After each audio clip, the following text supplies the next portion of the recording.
soo dhaweynaya waad ku mahadsantihiin ka soo qaybgalkiina harhab barnaamijyada ay dhalinyarada ku taageerto ay qabato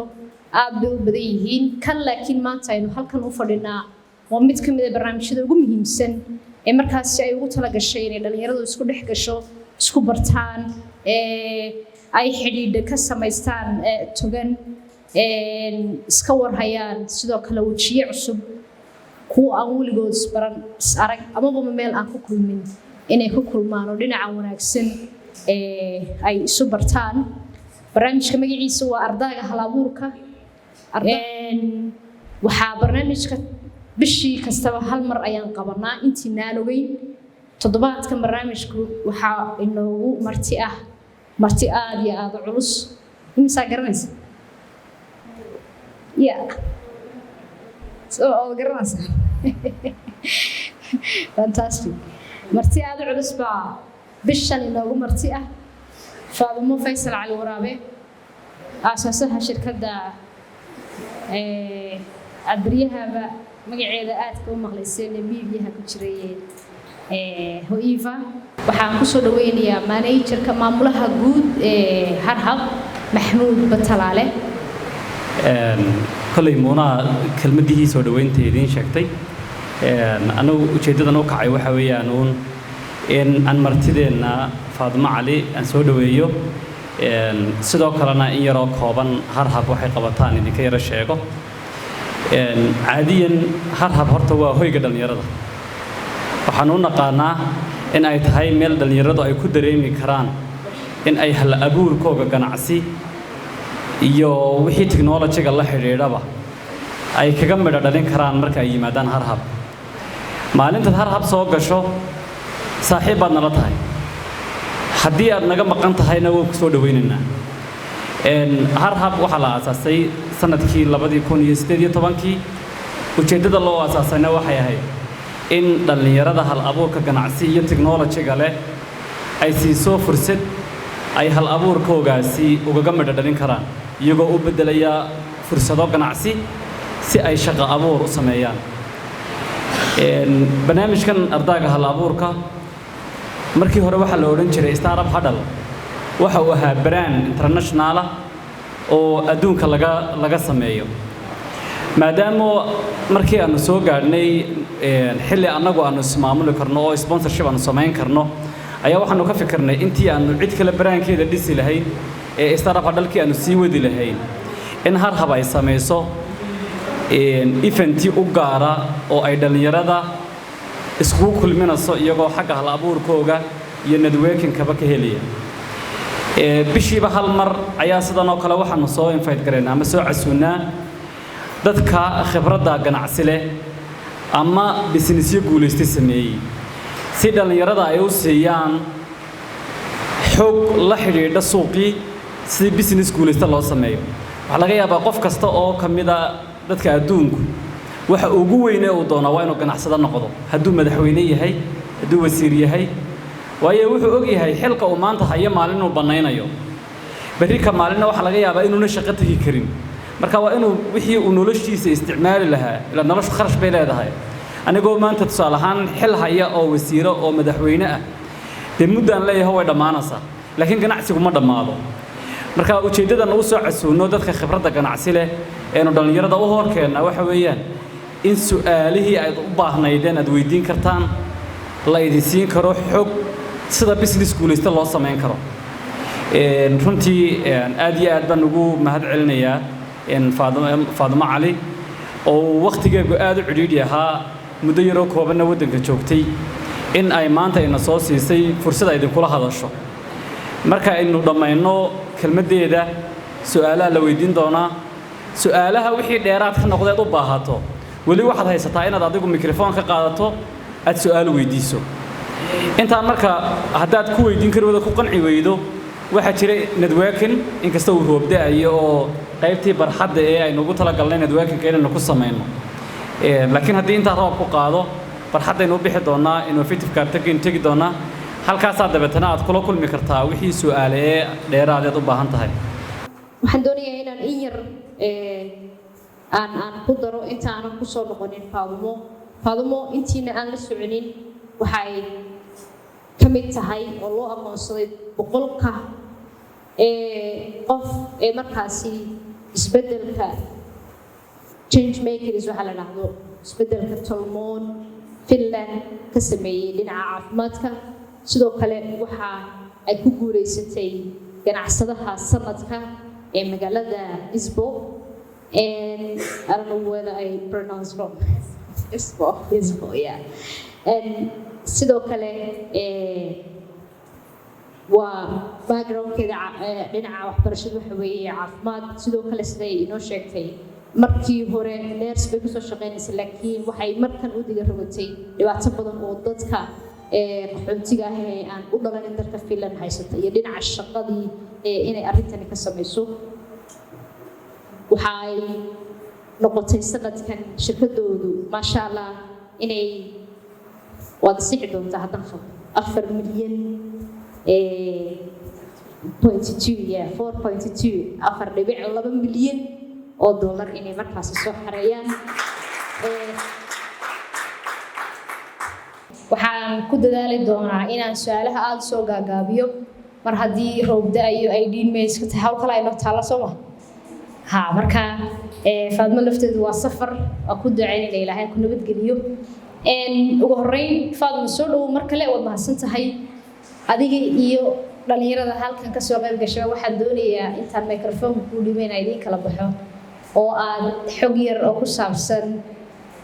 waa tuma Faadumo inteenan su'aalaha kale u gelin Assalaamu calaykum waraxmatullaahi wabarakaatuh horta waxaan ku faraxsanahay inaad maanta ka soo qayb gasheen maqlaysaa inaad ka soo qayb gasheen meeshaan munaasabadan oo 2 days ago la sameeyay marka sababna alxamdulillah marka alxamdulillah inaad timaadeen marka su'aasha la weydiiyay hadaan ka jawaabo waa tuma Faadumo horta anagu alxamdulillah waxaan ku soo koray Finland waxaan degnaa 32 sano anoo yar baan tagay qaxootinimo ku tagnay wadankaasi waxaan ahayn dad laga badan yahay oo waliba qaxootiya dadka wadanka deganna Soomaalida badan ma jecla waxay inoo arki jireen waligood dad culays ku soo kordhiyo dalka oo canshuurta ku nool marka kulay samaacad xumo iyo waxa ayaa meeshan ku joognay marka waxay ahayd halkaana alxamdulillah waxyaalo badan laakiin aan isleeyahay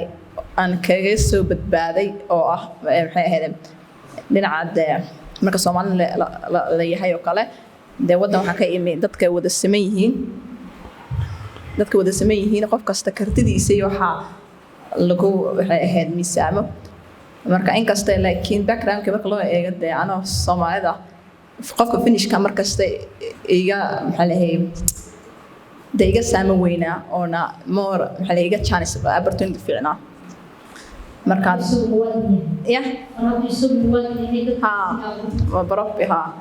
marka qofka maxay ahayd marka waxa ka hadlo qofka iskuulka xataa qofka macalinka waxa laga yaabaa qofka Soomaaliga inuu tacab badan gelinayo isleeyahay qofkan kulay horumar ma gaarayo marka culays waxay noo haystaan iskuulada xataa inaan dad culays ku soo kordhinahay oo bilaa maxay ahayd mustaqbal wanaagsan anu laakiin Faadumo ahaan waxaasi marka arko qof aan isku fasal nahay oo waxba ideereen aan isku daadahay oo hadana wax kaas loo fudeynay waxaan jeclaa inaan tuso inaan qof kasta la simanahay aan ka xumeyn alxamdulillah marka waxyaalaha waxaan sheegayaa waxyaalaha igu khalifayda inaan maanta halkan joogo waxa kula xaal waa asoo noqon doona waxa halkan u timiday marka la yiraahdo Faadumo waa gabadh ganacsataa da'yar Somalilander ah inta ugu badan dad waxay ku baraarugeen xilligii aad abaan guuleysatay shirkadu ay maxaa dhahday warbaahinta qabsatay doonaa inay Faaduma ada dhacmaabay ku sameeyay horta markaad ganacsan tahay waa inuu marka hore fikirka fikir ka duwan qofka shaqaalaha mise shaqo doona uu ka duwanaada weeye qofka markaad business leedahay mise businessman leedahay waxyaala badana horta marka laga hadlayo weeye businesska qofka business ownerka oo successful la gaaro waxa weeye qof isku day inuu wax xaliyo waxa arkayaa mushkiladu isku day inuu xaliyo anu intaan jiro dhan mushkilooyin badan soo arki jiro mar finishka mar Soomaalida markaas waxaan sugi jiray qof inuu xaliyo markaan waayay qof inuu xaliyo waxaan isir okay adu waxa ku dhigay maybe waxa tahay qofkii laga rabay inuu xaliyo hadda markaan imika ka sameystay businesskan anu waxaan soo dhigtay horta caafimaadka waxaan ahay public health nurse jaamacad ku soo qalin jabiyay 2013kii ka hor baa caafimaad ka shaqayn jiray waxaan soo arkay habka shaqaalaha loo dhaqmo oo way la falxin badnayd in dad maxay ahayd shaqo culus oo miisaan leh sameynaya in la yaso la dhibo waxba loo arkin marka ana waxaan soo jiray qof dadkan waxay u qalmaan in kor loo qaado sida dhakhtarka oo kale dhakhtarka shaqadiisa la arkaa soo marka iyo markaan hadda dib u bilaabo businesska horta kan ugu horeyn waxaa soo sameeyay 3 kala business nooc kala marana e-commerce baan 2018 bilaabay waxay ahayd waa kii ugu horeeyay business ugu horeeyay e-commerce ama habka ganacsiga online maxaa iibin jirtay caafimaadka bay la xiriirday mise waxyaabo kale waxaa iibin jirtay dhar fashion kabo wax kasta actually like mainly waxa dhar baa iibin jiray adigoo inay yara business bilaabay ganacsi waliba hab online ku bilaabay shalay markii wada joognay sheeko xiislaad ii sheegaysa markii ugu horeysay wixii ugu horeeyay laga soo dalbado bal dib loo celi xilliga ganacsiga ugu horeeyay aad samaysay in shay waliba saad sheegtay uu cidhaamo u khaalisanaa meel wadanka ka baxsan waliba qaarad kale ah laga soo dalbaday adiga macno doocmay way ku sameeyay markan waxaan sameeyay waxa ka soo bilaabay website baan sameeyay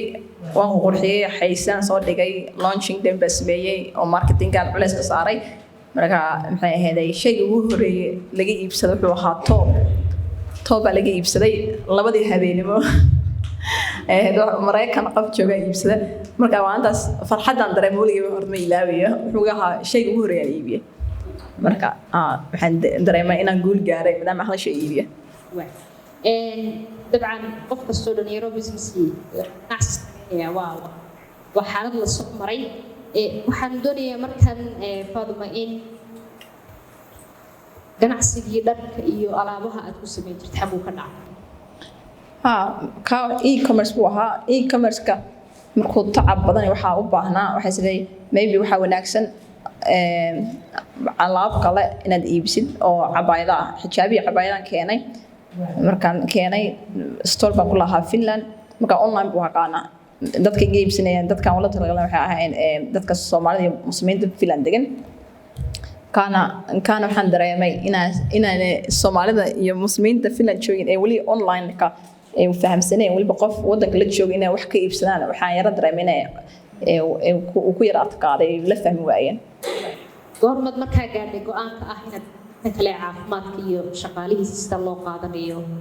aad u bedesho ganacsiga kana horta fikirka ugu jiray laakiin waxa ka horeeyay inaan foundation sameeyo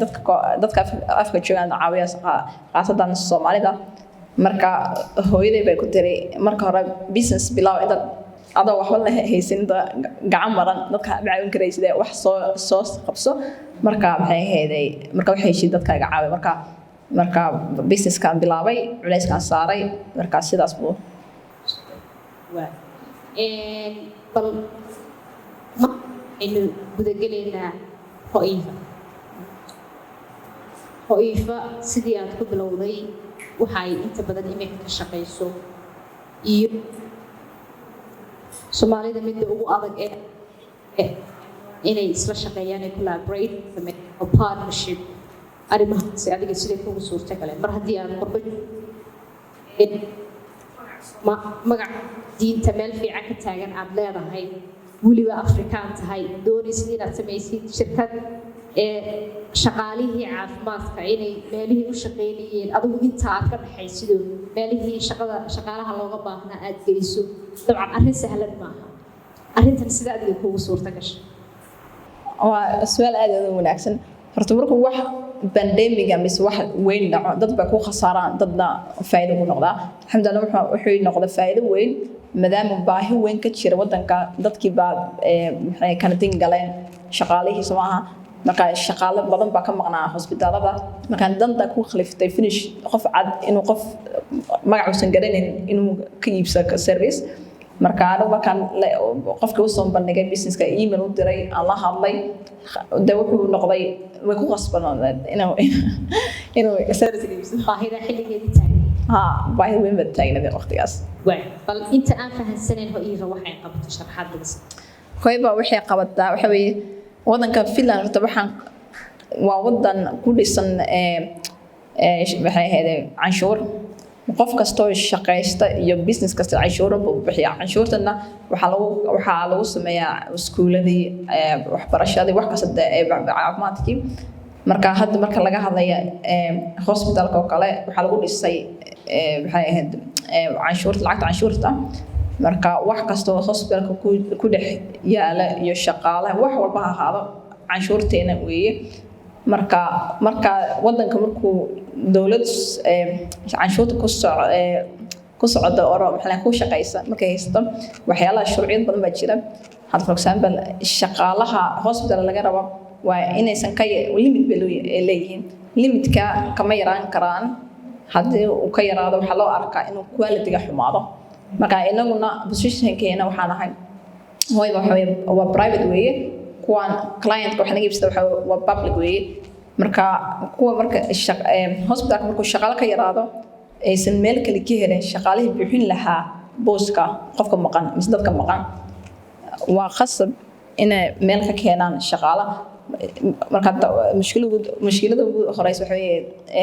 ma helayaan shaqaale soo maaha marka waxay ku noqonaysaa in waana naga iibsado shaqaale naga kiraysto shaqaale marka shaqaalihii baa geenayna marka naga codsado shaqaale markaan ogeynay shaqaalaha meesha service ahaan baan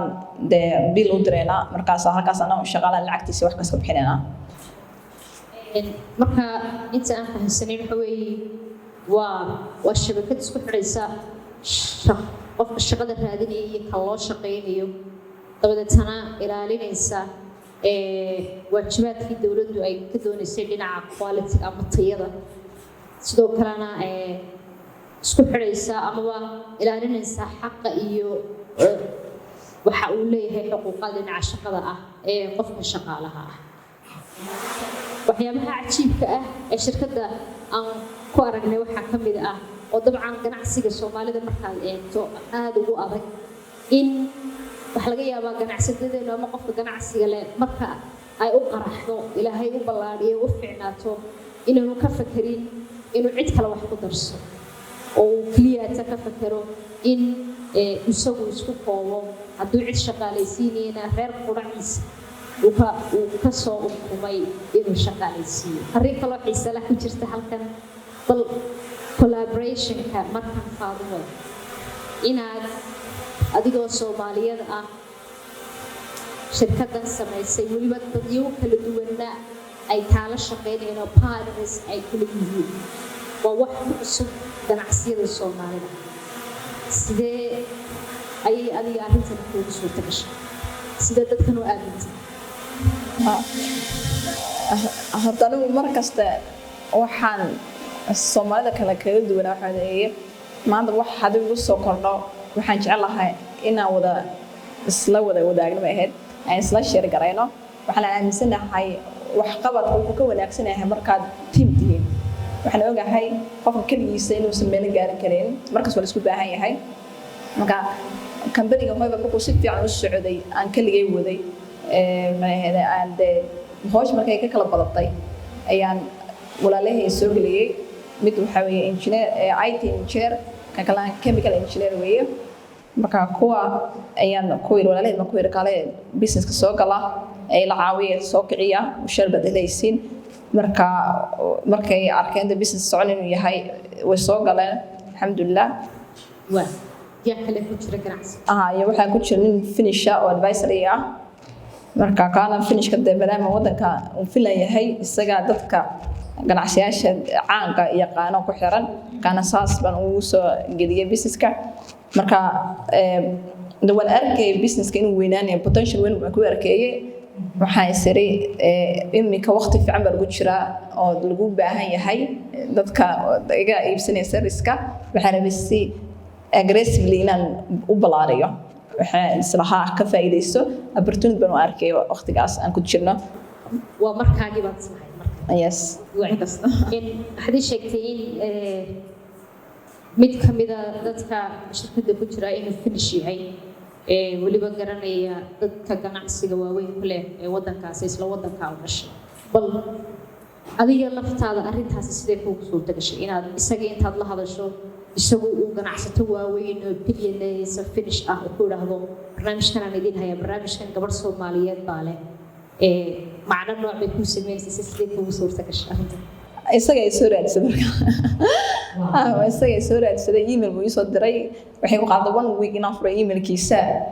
anigu waxay heeday abaalmarinta kadib baa markaa soo ka hor abaalmarinta ka hor bay ahayd 1 year ago the first article laga sameeyay uu arkay uu soo babaaray potential uga arkay anaguna markii hore isaga wax baan u arkay markaan google gareeyaa arka magaciisa iyo meesha ka tirsan yahay markaas saray bal warka ka goor waay faadmo waxa jira marka qurbo la joogo iska hawl badan tahay dabcan dad badan oo ina daawan doona waxay isweydiinayaan faadmo waa gabadh dhalinyara maasha Allah in shirkadu sanadkan 4.2 milyan ay sameeysaa wax sahlan ma halkee ayaad ugu horeyn ka keentay lacagtii aad ku aasaasay shirkadda lacagta meeshan kale waxa ay horta dadka marka wax service iibinaysa waa sida consulting oo kale waxa baratay ee iibinaysa maadaama anagu aan kala qaadaysa ahay markii hore service-kan iibinay wuxuu ahaa ana fiilka aaday ana soo shaqeynay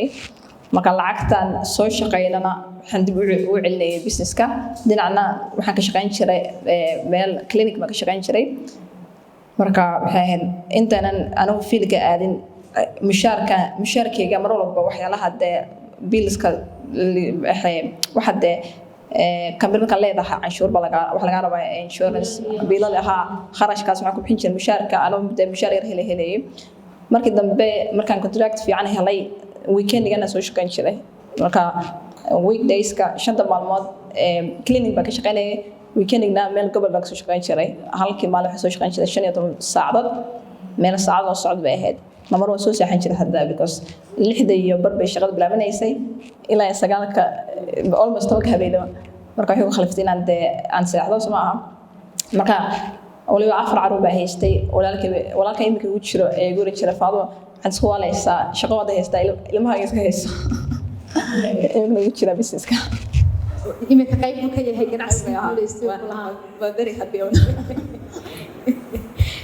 fantastic intii ganacsiga aad waday qurbad ku nooshahay waad xijaaban tahay Soomaaliyeed baa tahay Afrikaan qurbuhuna waa hawl badan yahay intii ku noolba aad looga sii faradhuuban maxaa caqabada ah ee ku hor yimid la kulantay inta ganacsiga wallahi marka caqabadaha waxay qayb kamid ah finishka waxa ku haystaan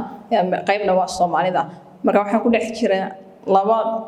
bulshadood oo isdhex gelin oo iyaguna waxay ka doonayaan anaguna waxaan ahay qof markasta mar walba shakhsi baan isku arkaa Soomaa wax qabadka iyo waxa rabo waxaan aaminsanahay anigu baan garanayo marka wanacab waxa limitation la yiraahdo marka finishkii oo magacayga ba ka boodsan iyo Soomaalida qoranayaan caruur iska korso iska shaqayso maxaad isku waalaysaa marka marka waxay noqotay inaan maxay ahayd waxaan ku dhex jiray meel laga sugayo khasaaro aad kala weysa khasaaranaysaa marka laakiin waxa badanaa ma dhageystay waxyaalaha buugaaga baa iska mashquulin jiray iyo waxyaalaha motivation siinaya waxa negativity oo iska ilaalin jiray taadu baad daaran jirtay ya wixii adiga ku anfacaya casharadaas baad daaran jirtay aran waagaan anaga cagsina waa idin soo socnaa in yar kadib idinka idin kusoo wareejinayna haddii alla idmo caqabadihii ku hor yimid maxaad ku xalisay marka laga imaado in wixii aad doonaysay adigu aad focus gareynayso diiradda saaraysay arrinta bulsho in faadma lagu idhaahday inaad muslim tahay iyo inaad Soomaaliyeed weliba tahay arrin sahlan maaha qofka mararka qaarkood waxaa suurtagal ah inuu qofka maskaxdiisa ama qalbigiisa saameyn ku yeelato maxaa kuu sahlay inaad ka gudubto adigu alxamdulillah anuu si baan u madax adag ahay hada qof marmar madaxdayga waa wax wanaagsan qofka horta waxaan ku wanaagsanahay waxaan ahay waan garanayaa waxay ahayd wax hadduu qof maanta ugu yiraahdo faadmo halkaas ka jooga ku dhacaysa haddana aaminsan inaan ku dhacayna ka talaabsan kara meesha haddaan ku dhaco alxamdulillah kama xishoona inaan ku dhacay inaan ku fufay waxaan waa runtaa baa garanayaa inta u tago laakiin haddana aaminsan inaan ka talaabsan karo waan ka talaabsanayaa mafaada marka wixii markuu aniga soo go'o mafaada ama khasaaro ahaado mise waxaan ku guulaysto ahaado waxaan waxay ahayd waxaan ku qancaa markaan wixii soo sameeyo at least wixii waan soo tijaabiyey marka iminka oo kale intaas wax ayaa lagu yiri waxaan sameeyay oo suurtagal noqotay aan ku guulaystay waxyaalana run baan ahayd wixii waa lagu khasaaray laakiin waxaana uma arki wax lagu khasaaro waxaan u arkaa wax bay igu soo kordhay markasta oo experience ah madaxdaygu waad ka faa'iiday way macnaheedu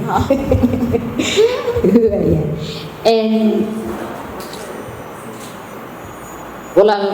hargeysa joogtay cabaar bal ganacsigii iyo qofka waxaa la yiraahdaa markuu meel soo galo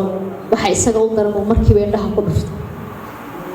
maxaa aad hargeysa ku aragtay dhinaca ganacsiga intii aad joogtay wallahi waxaan ku arkaa wax badan oo dadka dhan ka wada faa'iidin karaan waxaa iminka khatarka ila waxaan sartaan meelahan qurux badan la tahay laakiin waxaa ka soo saari karaa wax kaga fiican sameyn karaysid marka waxay ahayd wadankan iminka inkastoo waxyaalo badan oo waxyaalo badan dadka xoogaysa oranaya wixii waa dib weeye laakiin mar qofka binaadamka ku soo dhaxbaxo meel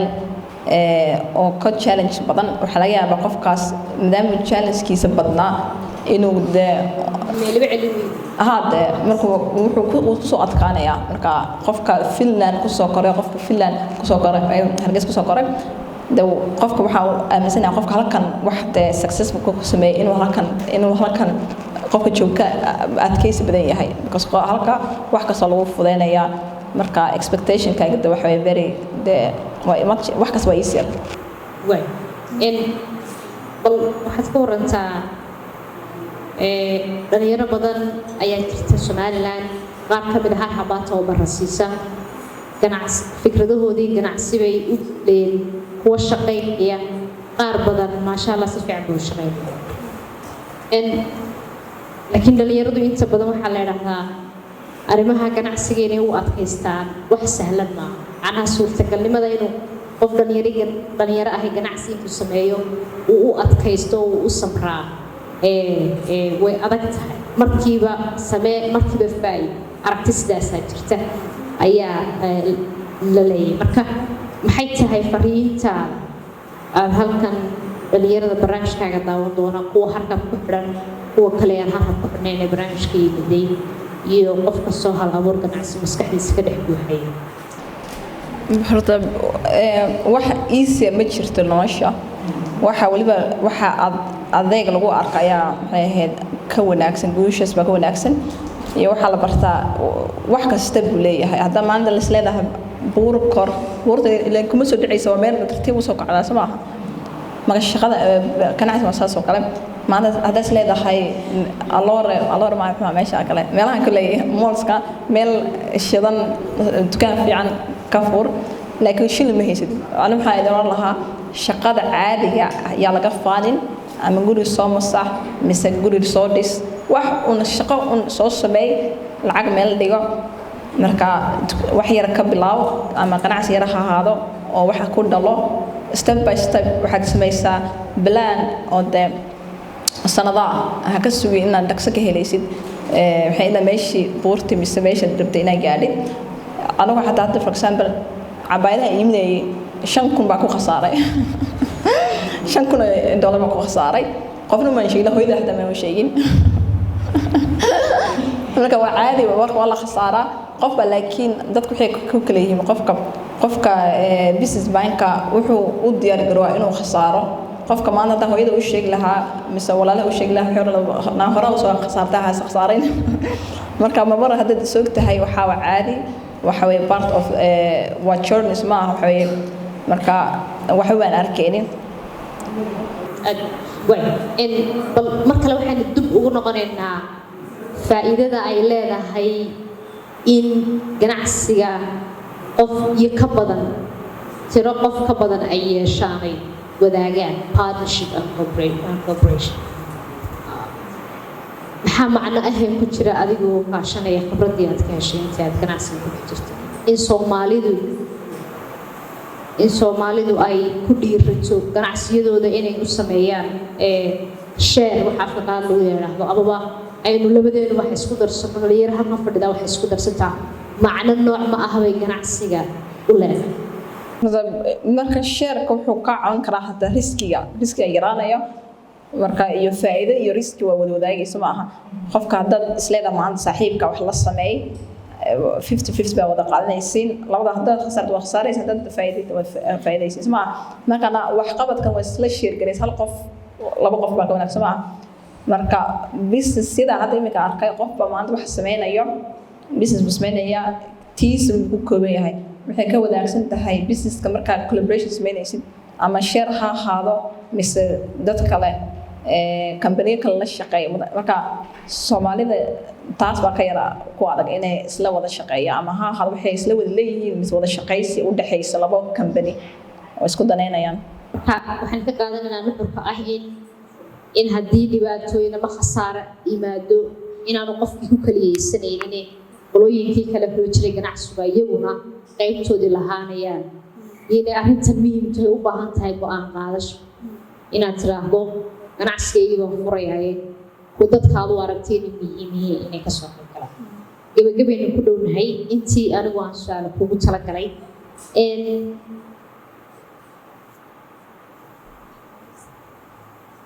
filan baad tagtay waxaad ku soo baratay ganacsi kala duwan baa soo martay laakiin maanta kii ugu dambeeyay guuleystay ayaad ku jirtaa waa ku bogaadinaynaa horta marka hore maasha Allah Allah ku barakeeyo Somaliland maxaad ku soo celinaysaa iyo dhalinyaradeeda Somaliland iyo dhalinyaradeeda maxaad ku soo celinaysaa wala istuumaya soo ma imika horta waxay imika Soomaali ahaan Soomaalida qof wax meel gaaray marka waa wada dhaqaan dahabshiilada qolada telefishan lama arko inkaas laga weeyeen marka waxa isleeyahay Soomaalida waxa wanaagsan imika qof kasta wax qabtay inuu example u noqdo dhalinyarta uu sheego wuxuu u soo maray uma maleynayda ninka dahabshiilada hadda inuu hal habeen ku lacag ku dhashay mise waxa businesska marka waxa fiican dhiirigelin dadka loo sheega rafaadka u sameeray sabarkii badnaa marka imika dhinaca dhiirigelin baa imika horta Somaliland iyo Soomaalida kale yaa daba inaan ku caawiyo inaan u sheego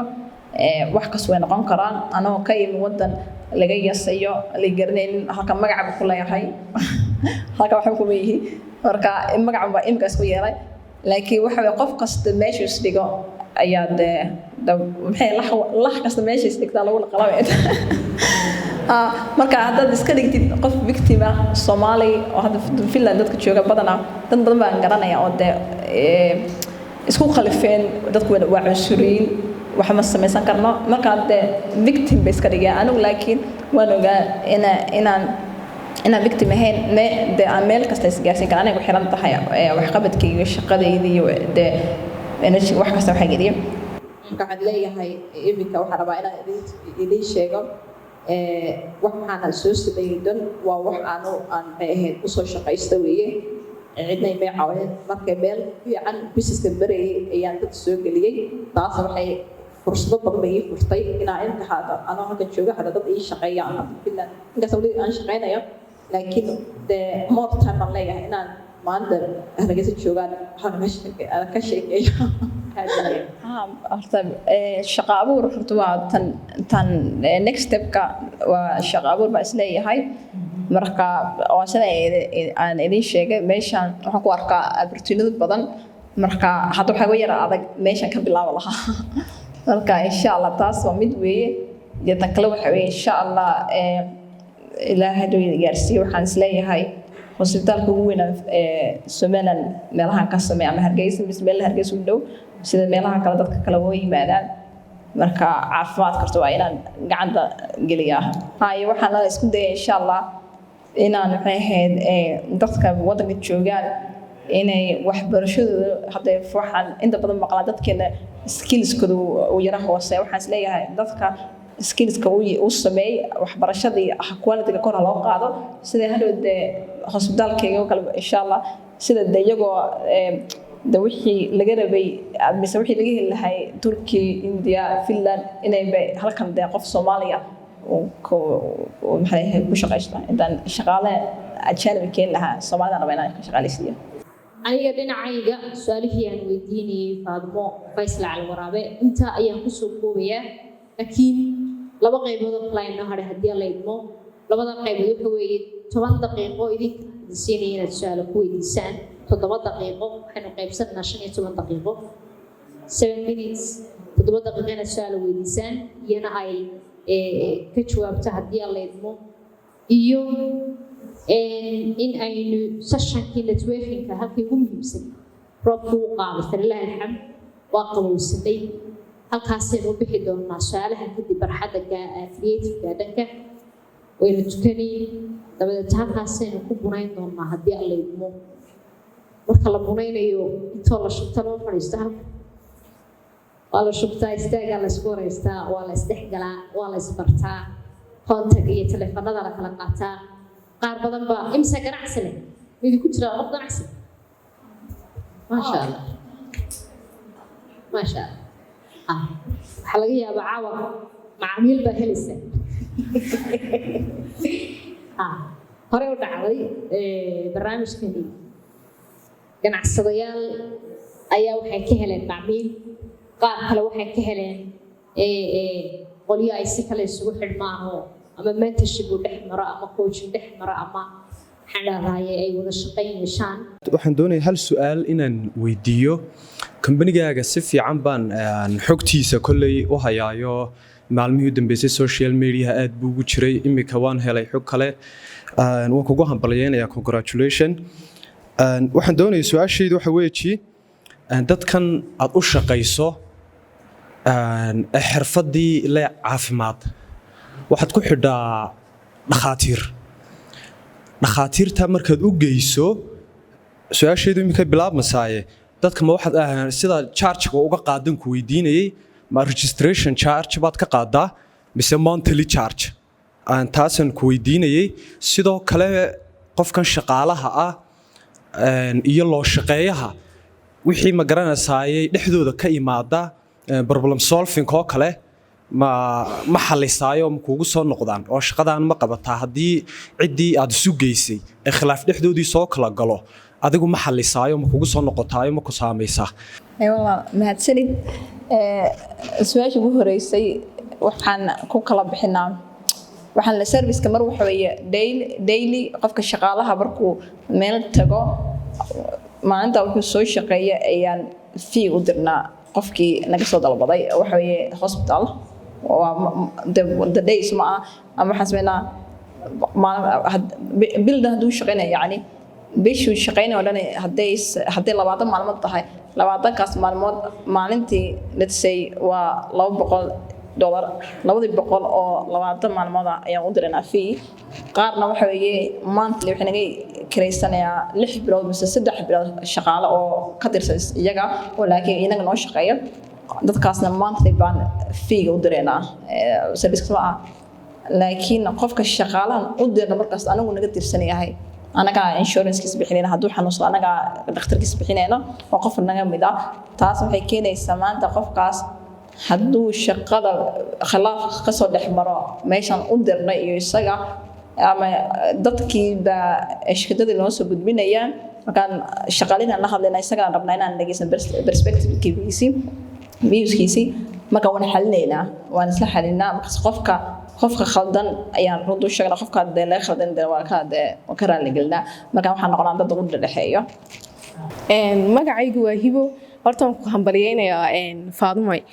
su-aasha ku weydiinaya waxa weeyaan walaal يعني ما أنت حقه بزنس كاك جوجو هذا يعني كهر ما أنت بلابسي ما أنت بلابسي يعني واحد أوجين وما أنت بدري لهي يعني ما أنت بلابسي واحد أوجين وما أنت بدري لهي سؤال شلون بعدين كويدينا حويا محا كعاوية What was your support system? السلام عليكم ورحمة الله وبركاته. مقعد وحاوة. sidoo kale Faadmo waan soo dhaweynaya Faadmo waxa weydiinaya xaq ku dhaliyay fikradan ah inaad yani abuurtid ganacsigan ah shirkadan ka shaqeynaysa cidda shaqada doonaysa iyo cidda loo shaqeynayo sidoo kale waxa ku weydiinaya hadda waxaad ka furtay freelance sheegisay laakiin ma isleedahay Soomaaliland ganacsi saas oo kala kafur insha Allah dilay dhaho sidoo kale waxa ku weydiinaya muxuu ahaa challenge uu adkaa ee ka soo maray intaad ku wada jirtay business-kaaga horta waxa igu khalifayna waxaan business oo aan sameeyo waxa weeye kan islaha marka loo sameey way suurtagal weeyday waxaan rabay telemedicine mise waxda distance medicine distance healthcare inaan sameeyo taasna kharash badan iyo technology badan loo baahnaa kan baa ka fududaa kana wuxuu hada wax daano qalabkiisa aan shaqada musiyeelayo aan service ku sameeyaa wixii uu adkaana aan soo maray intaan business ka haysto wuxuu ahaa aan hooyada haystay waxa la ii diiday in la ii furo bank account taas waxa weeye bila account hadda haysanta business ma soconayo ilan cash waxa lagu iibsaday ha wasabta loo weydiinayay account lagu furtaan wasabta staff awskees markii ugu horeysay aan kulama shalay baa kulanay dabadeed su'aashii ugu horeysay la weydiistay Faadumo waxay ahayd dhalinyarada aad tababartaan aad maalgelinta siisaan account ma u furtaa sidee loogu furaa tii ugu darreed baa hay'ad soo barta wadaad account da qofka business man karo marka anta ana waxay ahayd magaciga ayaa dadka ay dibsadeen waxay haystay inaan lacago kala diro just because of ajali aha way sanafeen goorma marka uu furta gashay lagu furo waxaan sameystay prepaid oo car or bank account oo iska eebera lacagta ku shubto ku isticmaalaysaa ka kale waliba noocaas kale finanka jira wax la mid ma jira tuusan shirkadaas hadaysan filan oo lahayn dib maanta business ma haysan waan masdiib lahaba ma sha Allah markaad sida u eegto suuqa iyo caqabadaha jira Finland أو Soomaalida gudaheedaba waxaan ku noqonayaa su'aasha kale bal haddii aad xasuusan karto waxaad isleedahay wallaahi way fiicnaan lahayd hore umaad xallinay inaad xalliso marka laga tago dhibaatada aad iminka xallisay ee isku xirka dhinaca shaqada iyo dadka caafimaadka ka shaqeeya iminka wallaahi wax aan dib markaan u fikiray sar lahaa waxaa soo sameeyay ma jiro because sidii si ka fiican bay hawshu socotay hadda waxaan hore u sheegay hadaa 5 sano usually waxa la yiraahdaa startup marka sameynaysa waxba ha sugin 5 sano waxba ka sugin marka 5 sano way isku qafilay marka alxamdulillah dadka waxay ka yaabeen 2 sano gudaheed meeshan gaaray haddana maxay ahayd meeshan gaaray awgeed dad badan baan imikana maxay ahayd aan fursado albaabo u furay for example dadka finishka waxay la yaabeen dad kasta noo shaqeeya waddan kasta yimaada diin walba aaminsan marka taas baa la yaabeen aan waxaan ku ilaalaa anagu markuu qofka application oo soo diro application-ka waxaan eegnaa qofka wuxuu yaqaan khibradiisa eegnaa magaciisa waxa ma eegno misma ma naagba ma ninba magaciisa waxaas ma eegno khibradiisa ma eegnaa imigana Soomaali ahaan markaan sida hadda halkan keeno anagu waxaan arkaa qabyaalad marka waxaan isku dayayaa cid kaste businesska haddaad wax samaynaysid khabrad mise shaqaalo markay qaadid qofka wuxuu yaqaan wuxuu kuu soo kordhinayo in la eego wax kale la eegin markaasaas dee horumar gaaraysaa. bismillaahi raxmaani raxiim horta waan salaamayaa harab iyo faadimo mar labaad waan u hambalyeynaya faadimo waxaan ku leeyahay congratulation aad baan ugu faraxsanahay inayna soomaaliyada oo maanta kambanigeeda haywa uu hirgalay oo maanta ay billionaire ay tahay ay hor fadhido runtii farxad gaar ay tahay horta ani magacayga xamdi xuseen baa la yidhaahdaa waxaan ahay suxufiyad somaliland ka howlgasha sidoo kale fooqan harab qayb agency iyo business waxaan ahay business lady iyo qayb media ayaan maxaa la yidhaahdaa ka deganay isla fooqan harab sidaa darteed su-aashaan ku weydiinaya waxay tahay maadaama anigu business aan abuurayo oon business woman aan ahay markii hore shaqaalaan ahaa laakiin iminka shaqaale dowladeed 12 sano aan ahay ilaa heer agaasimaa ka gaadhay laakiin iminka waxaan rabaa sidaas leeg aad adigu tahay inaan insha allah anigu horumar aan businesskayga aan ka sameeyo su-aashaan ku weydiinaya caqabadihii kuugu weynaa ee aad is odhan karto markii aad businesska bilaabaysay ma samayn karayo ama just like riskigii kuugu weynaa muxuu ahaa talabaad faadumay waxaa tidhi waxaan ka samaynayaa somaliland dhakhtar runtii taas farxad weyn bay gelisay anigu waxaan ahay hooyo awlaad baan leeyahay just like dumarka haweenka ayaa maxaa la yidhahdaa waxaan ka sameeyey horta somaliland barnaamij la yidhaahdo hooyo kaali la luge oo ka sharciyeysan oo la yidhaahdo mom come work with me 300 euros 300 oo dumara ayaa lugeysiya taasna waa caafimaad oo adiguna waad nagala howlgeli doontaa hablahana talooyin baad u siinaysaa maadaama dhakhtar caafimaadka aad ugu takhasustay su-aasheeda anu gudagale waxaad tidhi dhakhtar baan ka furaya somaliland 2 nin ayaa haysta qaybta dhakhtarka gynecologist dhakhtarka dumarka ama dhakhtarka haweenka runtii maadaama dad muslimiin nahay dumarka aad bay ugala xishoodaan inay u soo bandhigaan sida like midwifery oo kale nacamena ama markay umulayaan oo kale ama any caafimaad oo dhan maadaama dhakhtar noo furaysid weliba anu waan kugu bogaadinayaa businesskaasna mid kale ha uga weecin baahida ugu weyne dumarka somaliland ay qabaanba ah dhakhtarka gynecologistiga oo weliba dumar ah markaa waxaan jeclaan lahaa ma ku jirtaa faadumoy markaa blainkaaga ku jirtaa gynecologist dhakhtar haween inaad somaliland keento weliba aad baan taas ugu faraxsanaan lahaa ka xamdi ahaan aad baad mahadsantiin su-aashaydu qayb common bay ka tahay qaybna su-aal bay ka tahay caadiyan dadku marka ay business startup sameeyaan ee uu soo gaadho meel fiican waxa uu yeeshaa competitors ama shirkada ha noqoto ama dad kale oo shirkadaasi si uu u colaadiyay noqoto maadaama oo shirkadii Hoiva ay imka noqotay shirkad successful waddanka Finland ay ka jiraan shirkado kale oo de waddankii u dhashay oo dad ajaaniba ku arkaya bal competition-kii aad kala kulantay shirkadaha adeegga bixiso kala bixiya iyo tusaale ahaan adigu sida kaga gudubtay tusaale ahaan shirkadaha qaar waxaa loo soo bandhigaa in lacag badan la siiyo oo lagu dhahdo shirkadaadu maanta hadday 1 milyan tahay 10 milyan 5 milyan baa lagaaga iibsanayaa lacagtii oo kaashay iska qaado kadib dabeetana in competition ahaan meeshii lagaaga saaro adigu ka faadima ahaan ma la kulantay competition-ka noocaas oo kale oo in suuqii lagaa saari karo ama wixii lagala wareegi karo ama percentage-ka share-kii ku lahayd la yareeyo saameyntaadii loo yaro ma la kulantay taas oo bigii koowaad markaad maxay toolay aad hawsheed gashay maalgeli muxuu ahaa lacagtaad soo saartay markaad fixed cost-gaad iska jartay waxyaabihii nadkii aad heshay profitkii bilihii kale ama 6 bilood kale markaad isbarbar dhigto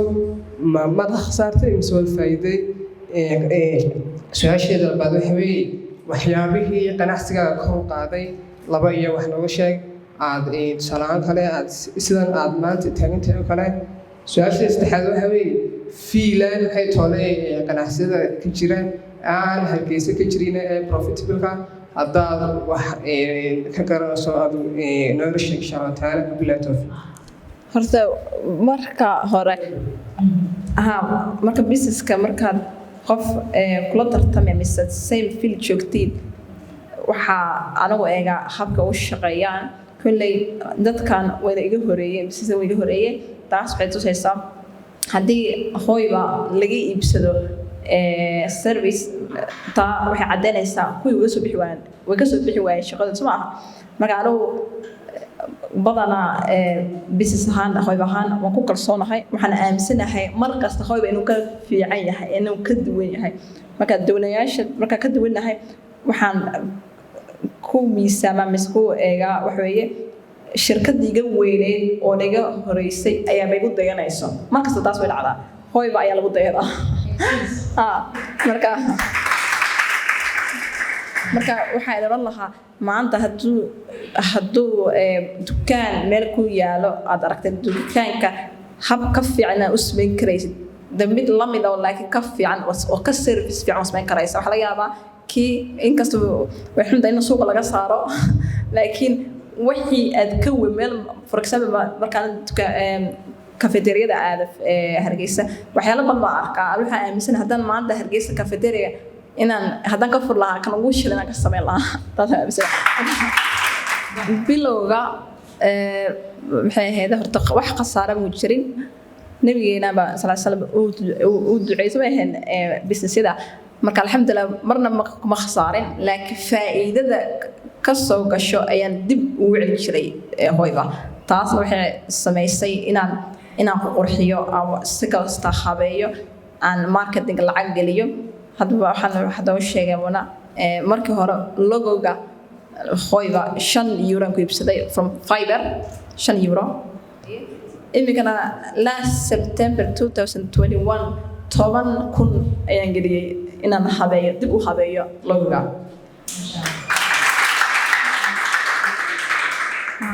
website-kana website-ka ugu horeeyay waxaan iga baxday ilaa 200 euro wala 230 meelahaas dollar hadda labadii sanadood wixii qarash gashay waa 10,000 oo gaaraysa website kaliya marka dib waxaan u geliyaa business-ka waan habeeyaa waan qurxiyaa marketing baan geliyaa marketing-ka hadda maxay xayisada moolska iyo basaska iyo banaanka waxaan sameeyay marketing 1.5 week waxaan marketing-gaas kaliya 120,000 oo muuqda banaanka cid kastoo maraysa Helsinki hooyba wada arkaya oo meel kas ku dhagsan waxaan markaa waxay dadka jiraan lacagti isticmaalaan anagu laakiin hooyba waxay u sii weynaado lacagti ee dhashay iyadoo bay gelinayeen